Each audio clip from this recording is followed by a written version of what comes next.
Opening statements will begin tomorrow in the trial of Curtis Reeves. He admitted to shooting and killing a father inside a Pasco movie theater 8 years ago. He says Chad Olson wouldn't put his phone down during previews. The two argued. Olson threw popcorn at Reeves, and Reeves fired back with his gun. 10 Tampa Bay's Miguel Octavio shares how both sides will try to persuade the jury.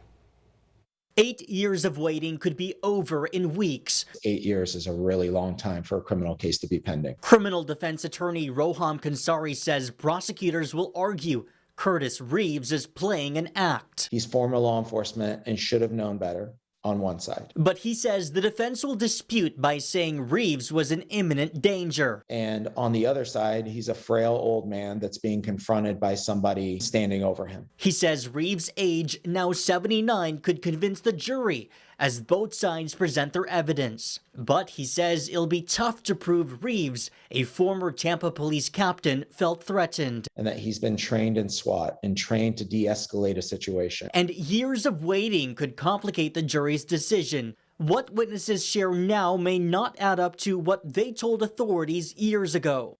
Ultimately, Khonsari says Monday's opening statements will be the jury's first look at the strategy each side will present. The end will come down to whether the jury believes Reeves' actions are justified. Not if he was in fear, but if a reasonable person in his position should have been in fear of imminent serious bodily harm or death.